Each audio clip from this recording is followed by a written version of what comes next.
இது ஆட்சி நிர்வாகத்தில் ஸ்டாலின் அவர்களால் 34 அமைச்சர்களையும் கட்டுப்படுத்த முடியல அப்படிங்கிறது தான் இங்கே பேசுபொருளாக இருக்கணும். முன்னாள் அமைச்சர்களை கட்டுப்படுத்த முடியலையா? முன்னாள் அமைச்சர்கள் இப்படி பேசினார்களா? முன்னாள் அமைச்சர்கள் இப்படி செய்தார்கள்னா இன்னமும் தமிழ்நாட்டை ரூல் பண்ணிட்டு இருக்கிறது அதிமுகவா? 60 ஆண்டு காலம் பேசு பொருளாக இருந்தாலும் கருணாநிதி காலத்துலேயும் அவங்க பட்ஜெட் எல்லா பட்ஜெட்லையும் எடுத்து பாருங்க, அத்திக்கடவு அவிநாசிங்கிற வார்த்தை இடம்பெறும். ஆனால் அதுக்கான திட்டத்துக்கு நிதி ஒதுக்கியதோ அது பெரிய அளவில் அவங்க வேலையை முடுக்கி விட்டதோ கிடையாது. திமுகவை பல ஆண்டு காலம் கட்டி காத்தவர் ஜெயலலிதா. ஸோ அவங்களுடைய படங்கள் இடம் பெறாது. அப்ப எதை உணர்த்தது? அப்ப பழனிசாமி தன்னை மட்டுமே முன்னிலைப்படுத்திக்கணும்னு விரும்புறாரா?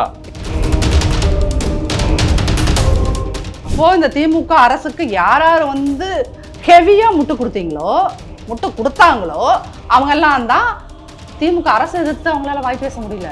காவல்துறையின் அராஜகம் ஒழிக்க கோஷம் போட்டாங்களா இல்லையா? அண்ணா யூனிவர்சிட்டி கேஸில் மட்டும் இல்லை, எந்த வழக்குலையும் உங்களுக்கு இந்த வீடியோ மீடியாவில் வரணும், இந்த ஆடியோ வீடியோ வரணும் அப்படின்றத தீர்மானிக்கிற சக்தியாக காவல்துறை இல்லை சார். காவல்துறையே சபரீசன் கட்டுப்பாட்டில் இருக்குதுங்கிறத எங்க குற்றச்சாட்டு. அதாவது மீடியா இதுதான் கேட்கணும், நீங்க ஒரு அசைன்மெண்டா நீங்க ஒரு நரேட்டிவ் செட் பண்ணாதீங்க. ஏன்னா மீடியா எந்த வேலையும் செய்ய மாட்டேங்குது, எந்த கொஸ்டினும் கேட்க மாட்டேங்குதுன்னா நாங்க தான் சார் அதை உருவாக்கணும். அவர் ஏன் பொம்மை முதல்வர்னு சொல்றேன்னு இந்த ரீசெண்ட் உதாரணத்தை வச்சு சொல்லுவோம். ஒரு ஆவரேஜ் ஹியூமன் பீயிங்கா, ஒரு காமன் மேனா ஒரு கொஸ்டின், சார் இப்போ எனக்கு இங்கே மின்கசிவு ஏற்படுது சார் என் வீட்டில், அப்போ என்னோட இந்த ஹால் மட்டும்தான் எரியுமா? கரெக்டாக அந்த 20க்கு 20 இருக்கிற ரூம் மட்டும்தான், அதுக்கு மட்டும் எப்படி மின்கசிவு ஏற்படும்? அங்கே இருக்கிற பர்டிகுலர் டாக்குமெண்ட்ஸ் மட்டும் எப்படி எரியும்? எல்லா ஆதாரங்களும் இருக்கிற அங்கே இருக்கிற கம்ப்யூட்டர் மட்டும் எப்படி எரியும்? அங்கே இருக்கிற பென்ட்ரைவ்ஸ் எல்லாம் மட்டும் எப்படி எரியும்? அதான் கொஸ்டின். இப்போ பாஜகவில் பார்த்தீங்கன்னா கட்சிக்குள்ளேயே இருக்கின்ற பெண்களுக்கு பாதுகாப்பு கிடையாது. அவங்க செக்ஸுவல் அட்ராசிட்டிக்கு ஆளாகினாங்கன்ற வழக்கு விஷயங்கள் 4 வருஷமாக பேசு பொருளாக இருக்குது. அதை யாருமே மீடியா பேசுறது கிடையாது. ஆட்சி நிர்வாகம் சரியில்லாமல் மக்களுக்கு பிரச்சனையை ஏற்படுத்துகின்ற பொம்மை முதல்வரால் உருவாக்கப்படுகின்ற, அல்வா முதல்வரால் உருவாக்கப்படுகின்ற பிரச்சனைகளையும் மக்களிடம் எடுத்து சொல்ல வேண்டும். அப்போ அட் அ டேர்மில் நாங்கள் 4-5 டாஸ்க் மெயின்டைன் பண்ணுறோம் சார். இன்னைக்கு இருக்கின்ற பிரைம் மீடியா, தொலைக்காட்சி ஊடகங்கள், பத்திரிகைகள், யூடியூப் சேனல்ஸ்க்கு அதிமுக பற்றி பேசலைன்னா சோறு கிடையாது சார். உங்களுக்கு அன்னமிடும் தெய்வமாக இருப்பது அதிமுக.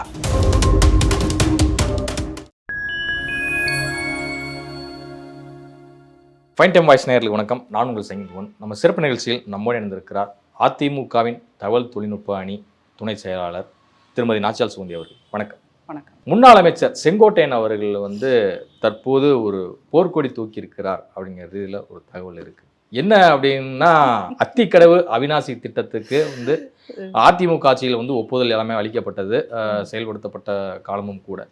ஸோ அதற்கு நன்றி தெரிவிக்கும் விதமாக எடப்பாடி பழனிசாமிக்கு ஒரு பாராட்டு விழா எடுத்திருக்காங்க விவசாயிகள் கூட்டமைப்பு. ஆனால் அதே சமயம் அங்கே எம்ஜிஆர் ஜெயலலிதா திரைப்படங்கள் இடம்பெறலை அப்படிங்கிறதுல செங்கோட்டையன் அவர்கள் அந்த விழாவை புறக்கணித்திருப்பதாக ஒரு தகவல். அவர் நான் விழாவை புறக்கணிக்கல, அந்த படம் இடம்பெறலை, அது எனக்கு ஒரு வருத்தம் அப்படிங்கிறது கூப்பிட்டுருக்காரு. செங்கோட்டையனுடைய அதிர்ச்சிக்கு என்ன காரணம்? இல்லை, உங்களோட கேள்வியிலேயே உங்கள் பதிலும் இருக்குது. படம் இடம்பெறவில்லை, அம்மாவோட படமும் புரட்சித் தலைவரோட படமும் அதில் இல்லை அப்படிங்கிறது எனக்கு வருத்தத்தை உண்டாக்கியது அப்படிங்கிறத அவர் சொல்லியிருக்காரு. அவ்வளோதான். இது நேற்று நடந்த இன்சிடெண்ட்டுக்கு எல்லாரும் இதை ஒரு பெரிய ஐயோ அதிமுகவில் ஏதாவது குழப்பம் நடந்து விடாதான்னு எல்லா ஊடகங்களும் கண்கத்தி பாம்பாக பார்த்துக்கிட்டே இருக்கிறீங்க. அதில் இப்படி ஒரு பிரச்சனை வந்துருச்சு, இப்படி ஒரு பிரச்சனை வந்துருச்சு, அப்படி ஒரு பிரச்சனை வந்துருச்சு அப்படிங்கிறத ஊதி பெருசாக்குறாங்க மீடியா. அதுதான், கட்சிக்குள்ளே எந்த குழப்பமும் கிடையாது. அது ரொம்ப ஸ்மூத்தாக போயிட்டுருக்குது. இப்போது அம்மாவோட பிறந்தநாள் கொண்டாடுவதற்கான ஒவ்வொரு அணியுமே மீட்டிங் போட்டுக்கிட்டு இருக்காங்க. அதில் எல்லாருமே அவங்க பார்ட்டிசிபேட் பண்ணிகிட்டு இருக்காங்க. அதனால் எந்த குழப்பமும் கிடையாது. என்னது ஒரு பெரிய வார்த்தை யூஸ் பண்ணிங்களே, போர்க்கொடி. போரே இங்கே நடக்கலாம், அப்புறம் எங்கே போர்க்கொடியை தூக்குறது, சமாதான கொடியை தூக்குறது? எந்த போரும் இல்லை, இங்கே எந்த சமாதானமும் இல்லை. போர் வந்தால் தானே உங்களுக்கு சமாதானத்துக்கு கொடி பிடிக்க வேண்டியிருக்கு. அதனால் இங்கே எந்த போரும் இல்லை. அதனால் இந்த மீடியாலாம் பெரிய பெரிய வார்த்தைகளை தயவுசெய்து யூஸ் பண்ணாதீங்க சார். போர்க்கொடி தூக்கி விட்டார், குழப்பம் விட்டது, என்ன நடக்கும்னு பார்த்துக்கிட்டே இருக்கிறீங்க. அதிமுகவை உருவாக்கியவர்கள் முக்கியமானவர் சார். அதெல்லாம் அதிமுகவை பல ஆண்டு காலம் கட்டி காத்தவர் ஜெயலலிதா. ஸோ அவங்களுடைய படங்கள் இடம் பெறாது. அப்ப எதை உணர்த்தது? சார், இப்போ அப்ப பழனிசாமி தன்னை மட்டுமே முன்னிலைப்படுத்திக்கணும்னு விரும்புறாரா? இல்லை, இதெல்லாம் என்ன அப்படின்னா, நீங்கள் மீடியா அதிமுக குறித்து இது வரைக்கும் 1008 கட்டுக்கதைகள் கட்டிட்டீங்க. இது 1009வது கட்டுக்கதைன்னு வச்சுக்கோங்களேன். கம்பி கட்டும் கதைகள் 1009 இது. ஆக்சுவலி அந்த விழா எடுத்தது அதிமுகவா? அதிமுக தனக்கு தானே விழா எடுத்து இபிஎஸ்ஸை பாராட்டிக்கிட்டதா? இல்லை. அது வந்து அத்திக்கடவு அவினாசி அந்த திட்டம் வந்து கிட்டத்தட்ட 60 ஆண்டுகளாக, அது காமராஜர் ஆட்சி காலத்திலேருந்து பேசு பொருளாக இருந்த ஒரு திட்டம். அந்த திட்டத்துக்கு வந்து பெரிய அளவில் நிதி கொடுத்து அதை வந்து ஆக்கப்பூர்வமாக முடித்தது அப்படிங்கிறது அதிமுக அரசு. அது எடப்பாடியார் காலத்தில் அந்த 4 வருஷம் அந்த திட்டம் கடன்னு வேலை நடந்தது. ஆனால் 2011 வந்து பொதுப்பணித்துறை அமைச்சராக KV ராமலிங்கம் அவர்கள் இருந்தபோது முதலமைச்சராக ஜெயலலிதா அவர்கள் இருந்தார். அப்போ வந்து பர்மிஷன் கொடுத்தது அவங்க சார். அதான் சொல்றேன், இது ஒரு 60 கால திட்டம் சார். அதுல வந்து அதிமுகவோட பார்ட்டிசிபேஷன், அதிமுக இதற்கு நிதி அதிகமாக ஒதுக்கியதும், அதிமுக காலகட்டத்தில் வேலை நடந்ததும் யாருமே மறுக்க முடியாது. அது அம்மா காலத்தில் நடந்ததா அப்படின்னு கேட்டால் எஸ் நடந்தது. அப்போ அதுக்கு முன்னாடி வரைக்கும் திமுக வந்து அத்திக்கடவு அவினாசின்னு அவங்க பட்ஜெட்டில் வார்த்தைகளை குறிப்பிடுவாங்க, நிதி ஒதுக்க மாட்டாங்க. நிதி ஒதுக்கினாலும் வேலை நடக்காது, சரிங்களா? ஆனால் அம்மா வந்து 2011 இந்த திட்டத்தை வந்து வேகமாக முடுக்கி விட்டாங்க. அம்மா காலத்தில் முடிக்கினது, அம்மாவோட ஆட்சி காலத்திலேயே அது முடிந்தது திட்டம். இந்த 4 வருஷமாக திமுக வந்து அது கிடப்பில் போட்டிருக்கு. ஒரு 90% வேலைகள் முடிஞ்சிச்சு, கடைசியாக ஒரு 10% வேலை முடியலை. அதை வந்து இந்த 4 வருஷமாகவும் திமுக அதை பண்ணலை. மீடியா ஆக்சுவலி என்ன பண்ணணும்? 2011 ஜெயலலிதா அம்மையாரால் உருவாக்கப்பட்ட ஒரு மாபெரும் திட்டம். ஏன்னா அந்த பகுதியில் இருக்கின்ற அந்த டீப் இது இருக்கு இல்லையா, மேற்கு மாவட்டங்கள், அங்கே வந்து அது dryland area, maximum dryland area. அந்த வறட்சி மிகு பகுதிகளுக்கு இந்த அத்திக்கடவு அவினாசி திட்டங்கிறது ஒரு பெரிய வரப்பிரசாதம் மாதிரி. ஸோ அந்த மாதிரி எப்பயுமே வந்து அதிமுக வந்து இந்த மாதிரியான வாட்டர் பாடி ப்ராஜெக்ட்ஸ் எல்லாம் இருக்குது பார்த்தீங்களா, இந்த வாட்டர் ரிசோர்ஸுக்கான விஷயங்களை வந்து நிறைய இன்வெஸ்ட் பண்ணணும். அதற்கான மூலதன செலவுகளை அதிகமாக செலவு பண்ணி இன்வெஸ்ட் பண்ணி விவசாயத்தை அது எப்பயுமே காப்பாற்றும், சரிங்களா? ஸோ அந்த வகையில் தான் இது வந்து 2011 அம்மையாரால் தான் உருவாக்கப்பட்டது. 60 ஆண்டு காலம் பேசு பொருளாக இருந்தாலும் கருணாநிதி காலத்துலேயும் வந்து அவங்க பட்ஜெட் எல்லா பட்ஜெட்லையும் எடுத்து பாருங்க, அத்திக்கடவு அவினாசிங்கிற வார்த்தை இடம்பெறும். ஆனால் அதுக்கான திட்டத்துக்கு நிதி ஒதுக்கியதோ அது பெரிய அளவில் அவங்க வேலையை முடுக்கி விட்டதோ கிடையாது.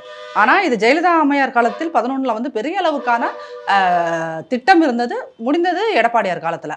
ஆக மொத்தம் இது ஒட்டு மொத்தமாக இது அதிமுகவோட வெற்றி, சரிங்களா? So AIADMK always concern about water resource management. அதை வந்து காப்பாற்றணும் அப்படிங்கிறதுல வந்து இது ஒரு கொள்கையாகவே சொல்லாத, ஆனால் இது ஒரு கொள்கையாகவே செஞ்சுட்டு இருக்கிற ஒரு இயக்கம். நீங்க வந்து மீடியா கேட்க வேண்டியது என்னன்னா 90% வேலை முடிஞ்சு மீடியா இதுதான் கேட்கணும். நீங்க ஒரு அசைன்மெண்ட்டை நீங்க ஒரு நரேட்டிவ் செட் பண்ணாதீங்க. ஏன்னா மீடியா எந்த வேலையும் செய்ய மாட்டேங்குது, எந்த கொஸ்டினும் கேட்க மாட்டேங்குதுன்னா நாங்க தான் சார் அதை உருவாக்கணும்.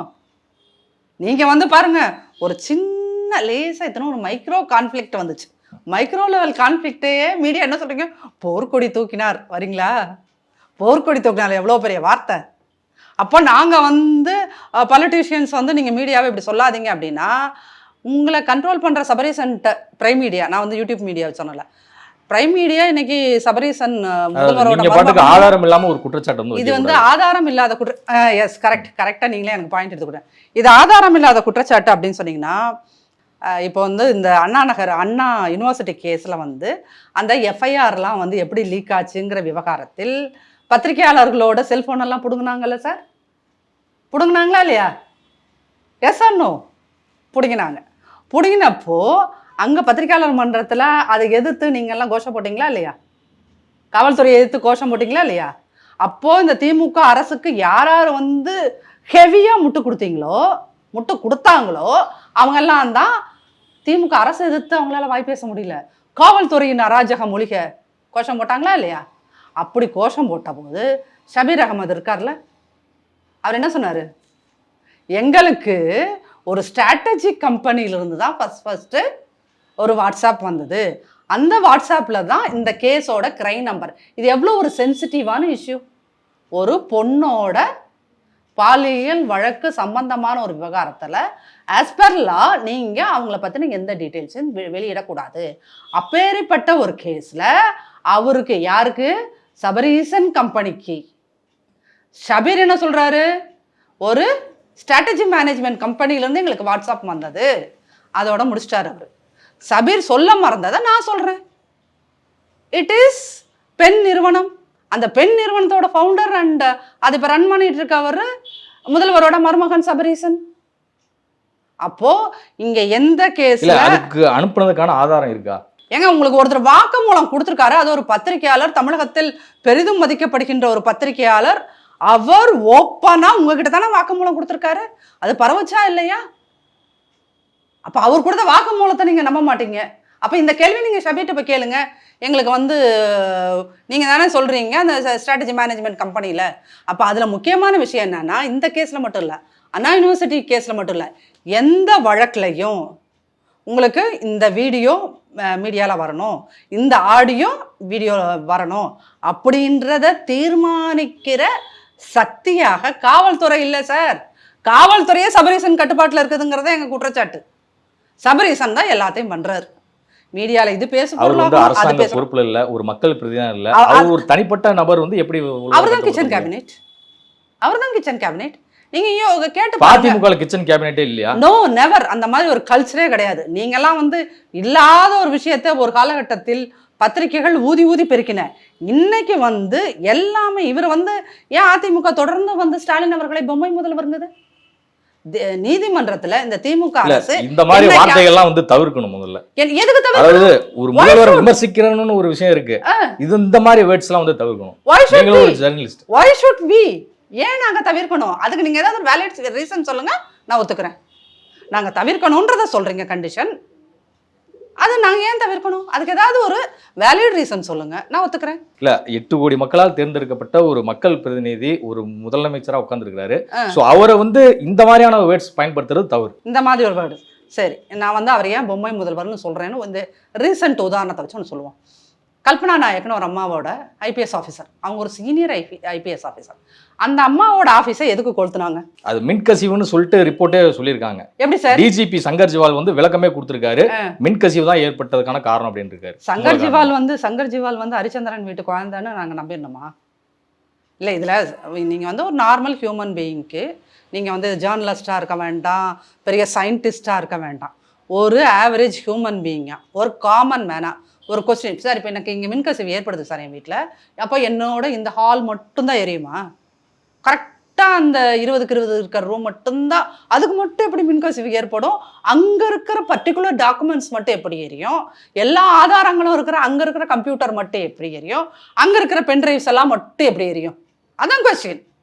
ஏங்க ஒரு மின்கசிவு ஏற்பட்டுச்சுன்னா அது அப்படியே கரெக்டாக ஒரே டைரக்ஷன், ஒரு மின்சாரத்துக்கும் ஒரு தீ விபத்துலையும் ஒரு வெள்ளத்துலையும் வந்து ஒரே டைரக்ஷனில் தான் எல்லாம் போகுமா? அது நாலா பக்கம் தானே பரவும். வெள்ளமாக இருந்தாலும் தீயாக இருந்தாலும் நாலா பக்கம் பரவும். That is science, that is reality. அப்படிங்கும்போது சங்கர் ஜிவால் சொல்லுவாராம், இங்கே மின்கசிவு ஏற்பட்டுச்சு, அது கல்பனா நாயக் ஆஃபீஸில் மட்டும் கரெக்டாக எரியும், அங்கே கரெக்டாக அங்கே இருக்கிற என்ன டாக்குமெண்ட்ஸ், அது யாராருக்கு பெண் நிறுவனத்தின் வழியாகவும் கிச்சன் கேபினெட் வழியாகவும் ரெக்கமெண்டேஷனில் அங்கே எஸ்ஐ போஸ்ட்டு கொடுக்கப்பட்டதுங்கிற டீட்டெயில்ஸ் அந்த ஆஃபீஸ்க்குள்ளே இருந்தது. அது இன்று எரிக்கப்பட்டது. இந்த டாக்குமெண்ட் உங்கள்ட்ட இருக்கா? சும்மா ஆதாரம் இல்லாம ஆதாரம் இல்லாமனா நீங்க ஆதாரத்தெல்லாம் எவனாவது எடுத்து போட்டுருவான்னு சொல்லி தானே நீங்க மொத்தமா டாக்குமெண்ட்ஸே எரிச்சிட்டீங்க சார். கம்ப்யூட்டரை பென்ட்ரைவ் எல்லாம் நீங்க எரிக்கிறீங்கன்னா என்ன காரணம்? அது எங்க ஒரு சீனியர் ஐபிஎஸ் ஆஃபீஸரோட ஆஃபீஸ்க்குள்ளேயே உங்களால் தீ வைக்க முடியுது, அது மின்கசிவுன்றீங்க. அந்த ஓகே, இட் இஸ் அஃப்கோர்ஸ் அது மின்கசிவாகவே இருக்கட்டும். அந்த மின்கசிவு நேச்சுரலாக வந்ததா, இட்ஸ் அ மேன்மேட் ஆக்சிடென்ட்டா? அதான் கொஸ்டின். மனிதர்கள் உருவாக்கிய ஆக்சிடென்ட்டா, அது தன்னை போல உருவான ஆக்சிடென்ட்டா? அதே போல கொடநாடு கொலை கொள்ளை வழக்கு வந்து மனிதர்களால் உருவாக்கப்பட்டது தானே. இது மனிதரால் உருவாக்கப்பட்டது. யாவுன்னா அந்த மீடியா வந்து நாங்க இந்த திமுக அரசாங்கத்தை ஏதாவது ஒன்று சொல்லிட்டோம்னா உடனே கொடநாடுன்னு தூக்கிட்டு வந்துடுறீங்க.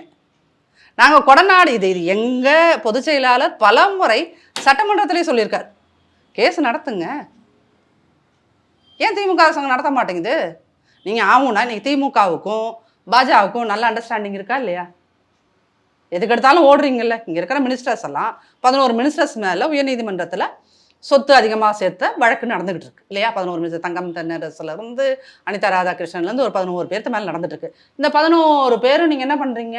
சைடாக பேக் கேட்டு வழியாக போய் நிர்மலா சீதாராமனை பார்க்குறீங்க, அப்புறம் யாரை பார்க்குறீங்க? உள்துறை செயலாளர், உள்துறை அமைச்சரை பார்த்துட்டு வரீங்க, அமித்ஷாவை பார்த்துட்டு வரீங்க. பேக் கேட்டு வழியாக போகிறீங்க, டைரெக்டாக போகிறதில்ல. நீங்கள் போகிற செய்திகள் மீடியாவுக்கும் வர்றதில்லை. ஏதோ 1-2 பேர் கண்டுபிடிச்சி அதை எழுதிடுறான். சரிங்களா?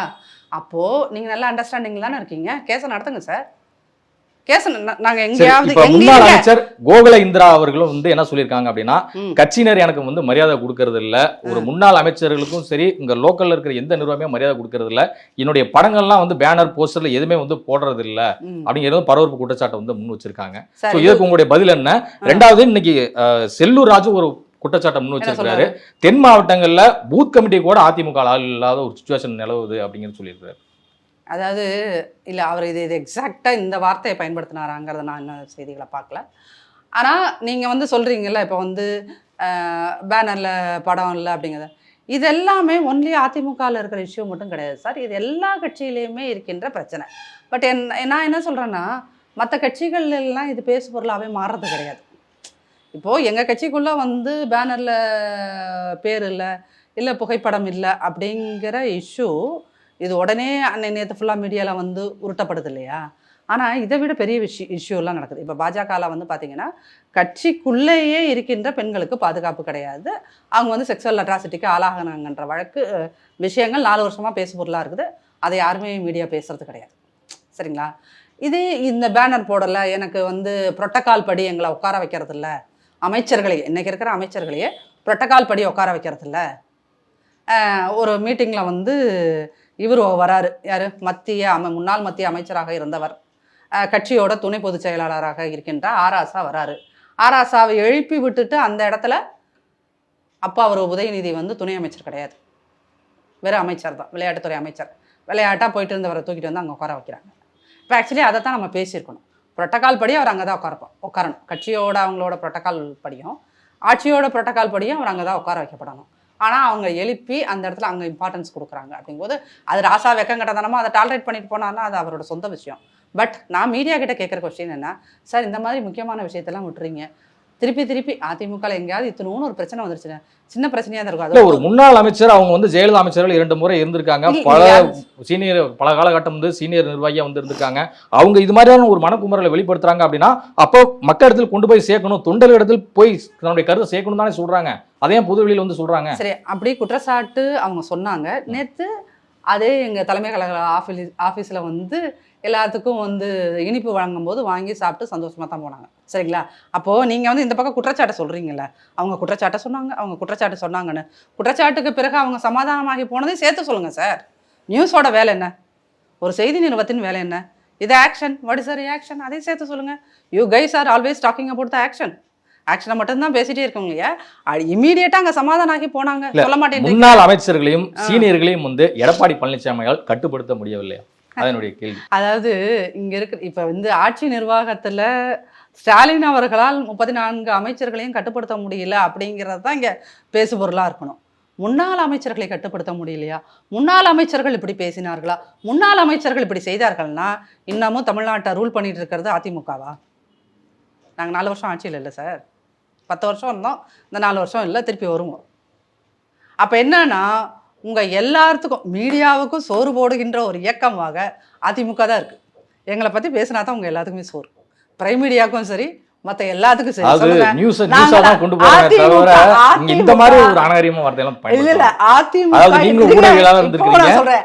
அவமதிப்பதான ஒரு செயல் இது. இல்ல இங்க இப்ப நான் சொல்றேன், சீனியர் ஜேர்னலிஸ்ட் மணி சாரே என்ன சொல்றாருன்னா, இங்க இருக்க ஜேர்னலிஸ்ட் எல்லாத்தையும் ஒரு நல்ல வார்த்தை பயன்படுத்தினார்.